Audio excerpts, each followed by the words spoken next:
Hello बच्चों, आप सभी का हिंदी सूत्रा में स्वागत है। आज हम लोग करेंगे 9th सिलेबस का वस्तुनिष्ठ प्रश्न यानी कि बहुविकल्पीय प्रश्न, जो कि वार्षिक परीक्षा में 20 क्वेश्चन आता है और इसमें हम लोग 40 क्वेश्चनों को कवर करेंगे, जो कि आप लोगों के वार्षिक परीक्षा के दृष्टि से बहुत ही महत्वपूर्ण है। तो ज़्यादा समय प्रश्नों की ओर चलते हैं। पहला प्रश्न क्या कह रहा है कि भारतेंदु युग की विशेषता नहीं है। इसमें से भारतेंदु युग की विशेषता कौन सी नहीं है? तो पहला है, भारतेंदु ने साहित्य को जनजीवन से संबंध किया। बिल्कुल सही है। भारतेंदु युग में नाटकों की रचना प्रचुर मात्रा में हुई। बिल्कुल सही है। भारतेंदु के प्रभाव से एक अच्छा लेखक मंडल तैयार हुआ। ये भी बिल्कुल सही है। चौथा क्वेश्चन क्या है हमारा कि भारतेंदु युग की समय सीमा 1900 ईस्वी से 1800 ईस्वी तक है। ये बिल्कुल गलत है। तो हमारा इसमें चौथा ऑप्शन सही हो जाएगा, जो कि नहीं है। कवि वचन सुधा, हरिश्चंद्र चंद्रिका, हरिश्चंद्र मैगजीन के संपादक कौन थे? तो इसका उत्तर हो जाएगा भारतेंदु हरिश्चंद्र। दूसरा ऑप्शन सही हो जाएगा, भारतेंदु हरिश्चंद्र थे। दूसरा ऑप्शन हमारा सही हो जाएगा। मंत्र कहानी के लेखक कौन हैं? तो मंत्र कहानी के लेखक प्रेमचंद हैं। तीसरा ऑप्शन सही हो जाएगा, प्रेमचंद। किस काल को हिंदी काव्य को स्वर्ण युग कहा जाता है? तो किस काल को कहा जाता है? भक्ति काल को। दूसरा ऑप्शन सही हो जाएगा, भक्ति काल को स्वर्ण युग कहा जाता है। साखी शबद रामायणी किसकी रचना है ये? तो साखी शबद रामायणी कबीरदास की रचना है। तीसरा ऑप्शन सही हो जाएगा, कबीरदास। सरस्वती पत्रिका के संपादक कौन हैं? तो सरस्वती पत्रिका के संपादक महावीर प्रसाद द्विवेदी हैं। दूसरा ऑप्शन सही हो जाएगा, महावीर प्रसाद द्विवेदी। सड़क पर चलने के लिए यातायात का मूल मंत्र क्या है? सड़क पर चलने के लिए यातायात का मूल नियम क्या है? रुके, देखे, सुने, उपर्युक्त सभी। यानी कि चौथा ऑप्शन सही हो जाएगा, उपर्युक्त सभी। वीर रस का स्थायी भाव क्या है? तो वीर रस का स्थायी भाव क्या हो जाएगा? उत्साह। पहला ऑप्शन सही हो जाएगा, उत्साह। दोहे के पहले और तीसरे चरण में कितनी कितनी मात्राएं होती हैं? तो इसमें 13 मात्राएं होती हैं। पहला ऑप्शन सही हो जाएगा, 13 मात्राएं होती हैं।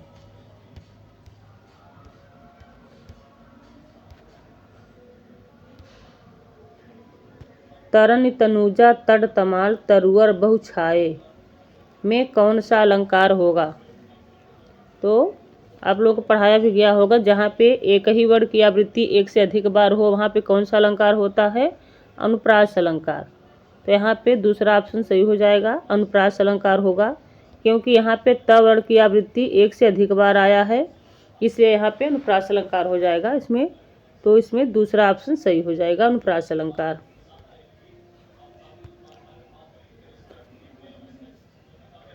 किस छंद के प्रत्येक चरण में 16 मात्राएं होती हैं? तो चौपाई हो जाएगा इसका उत्तर। चौपाई छंद में प्रत्येक चरण में 16 मात्राएं होती है। तीसरा ऑप्शन हमारा सही हो जाएगा, चौपाई छंद। माता पिता दिन रात के बीच कौन सा विराम चिन्ह का प्रयोग हुआ है? तो इसमें कौन सा विराम चिन्ह लगता है? योजक चिन्ह। दूसरा ऑप्शन सही हो जाएगा, योजक चिन्ह। दिन रात के बीच में लगने वाले चिन्ह को योजक चिन्ह बोलते हैं। यथाशक्ति में कौन सा समास है? यथाशक्ति में अव्ययी भाव समास हो जाएगा। दूसरा ऑप्शन सही हो जाएगा, अव्ययी भाव समास। आशा शब्द का विलोम क्या होगा? तो आशा का विलोम निराशा हो जाएगा। दूसरा ऑप्शन सही हो जाएगा निराशा। भानु, भास्कर, दिवाकर आदि किसके पर्यायवाची शब्द हैं? तो भानु, भास्कर, दिवाकर ये सूर्य के पर्यायवाची हैं। दूसरा ऑप्शन सही हो जाएगा सूर्य। राम भक्ति शाखा के प्रतिनिधि कवि हैं? राम भक्ति शाखा के प्रतिनिधि कवि कौन से हैं? गोस्वामी तुलसीदास हैं। पहला ऑप्शन सही हो जाएगा गोस्वामी तुलसीदास। पैदल, साइकिल एवं रिक्शा चालकों को हमेशा किस लेन में चलना चाहिए? तो इसमें क्या हो जाएगा, किस लेन में चलना चाहिए हमेशा? इसमें हो जाएगा तो हमेशा बाएं चलना चाहिए। दूसरा ऑप्शन सही हो जाएगा पैदल, साइकिल और रिक्शा चालकों को हमेशा बाएं लेन में चलना चाहिए। दूसरा ऑप्शन सही हो जाएगा। अस्थि शब्द का तद्भव क्या होगा? तो अस्थि का तद्भव हड्डी हो जाएगा। दूसरा ऑप्शन सही हो जाएगा हड्डी। तद्भव पूछा है तो हड्डी होगा। कपीसह का संधि विच्छेद क्या होगा? तो कपीसह का संधि विच्छेद हो जाएगा कपिधन ईसाह। तीसरा ऑप्शन हमारा सही हो जाएगा कपिधन ईसा। तीसरा ऑप्शन सही हो जाएगा। आधुनिक मीरा के नाम से किसे जाना जाता है? आधुनिक मीरा के नाम से महादेवी वर्मा को जाना जाता है। दूसरा ऑप्शन सही हो जाएगा महादेवी वर्मा।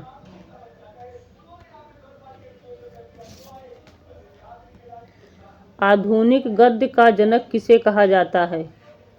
आधुनिक गद्य का जनक किसे कहा जाता है? तो भारतेंदु हरिश्चंद्र को कहा जाता है। पहला ऑप्शन सही हो जाएगा भारतेंदु हरिश्चंद्र। आधुनिक युग में किस भाषा का स्थान खड़ी बोली ने लिया? आधुनिक युग में किस भाषा का स्थान खड़ी बोली ने लिया? तो ब्रज भाषा का स्थान खड़ी बोली ने लिया। इसमें दूसरा ऑप्शन सही हो जाएगा ब्रज भाषा। फोर्ट विलियम कॉलेज की स्थापना कब हुई? फोर्ट विलियम कॉलेज की स्थापना कब हुई इसमें? तो फोर्ट विलियम कॉलेज की स्थापना 1800 ईस्वी में हुई। 1800 ईस्वी में हुई। दूसरा ऑप्शन सही हो जाएगा 1800 ईस्वी। खड़ी बोली हिंदी की प्रमुख रचना कौन सी है? खड़ी बोली हिंदी की इसमें से पूछ रहा है कौन सी रचना है? तो गोरा बादल की कथा। दूसरा ऑप्शन सही हो जाएगा गोरा बादल की कथा। निम्न में एक राजस्थानी गद्य रूप नहीं है। इनमें से कौन सा राजस्थानी गद्य रूप नहीं है इसमें से? तो निबंध। चौथा ऑप्शन सही हो जाएगा निबंध राजस्थानी रूप नहीं है। खड़ी बोली गद्य में सर्वप्रथम लिखे गए ग्रंथ का नाम क्या है? खड़ी बोली गद्य में सर्वप्रथम लिखे गए ग्रंथ का नाम क्या है? तो इसमें से क्या हो जाएगा? प्रेम सागर। ये प्रेम सागर हो जाएगा। चौथा ऑप्शन सही हो जाएगा प्रेम सागर। भारतेंदु युग के निबंधों की सबसे महत्वपूर्ण विशेषता है। सबसे महत्वपूर्ण विशेषता क्या है? तो राष्ट्रीय संस्कृति जागरण। दूसरा ऑप्शन सही हो जाएगा राष्ट्रीय संस्कृति जागरण।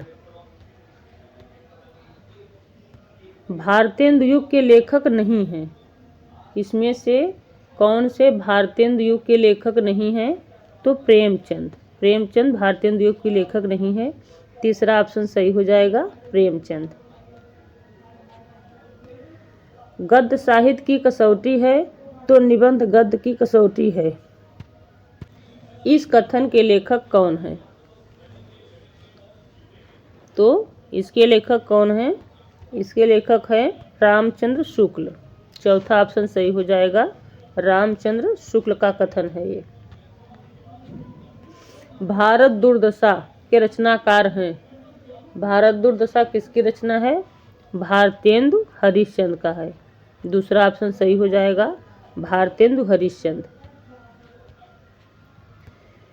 निबंध का जनक किसे कहा जाता है? निबंध का जनक किसे कहा जाता है? भारतेंदु हरिश्चंद्र को कहा जाता है। पहला ऑप्शन सही हो जाएगा, भारतेंदु हरिश्चंद्र। किस प्रकार के निबंधों को गद्य काव्य कहा जाता है? किस प्रकार के निबंधों को गद्य काव्य कहा जाता है? तो भावात्मक। दूसरा ऑप्शन सही हो जाएगा, भावात्मक। महावीर प्रसाद द्विवेदी के किस निबंध में व्यंग्य शैली के दर्शन होते हैं? महावीर प्रसाद द्विवेदी के किस निबंध में व्यंग्य शैली के दर्शन होते हैं? तो इसमें हो जाएगा म्युनिसिपैलिटी के कारनामे। चौथा ऑप्शन सही हो जाएगा, म्युनिसिपैलिटी के कारनामे। इनमें से द्विवेदी युग के निबंधकार नहीं हैं।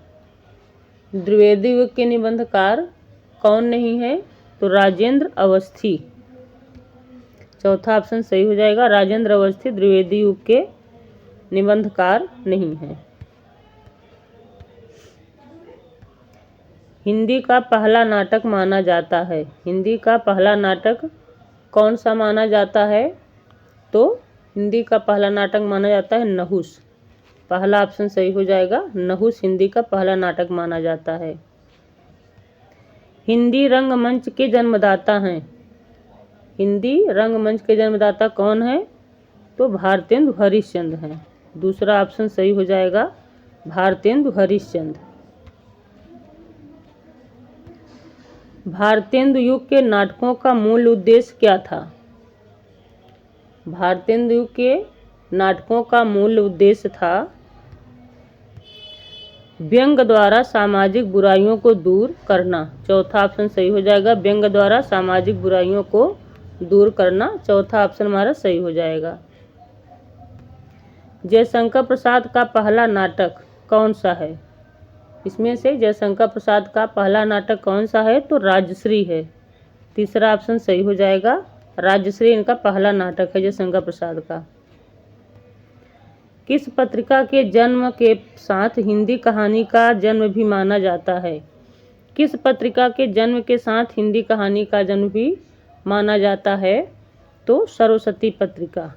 पहला ऑप्शन सही हो जाएगा, सरस्वती पत्रिका। लास्ट प्रश्न देखते हैं।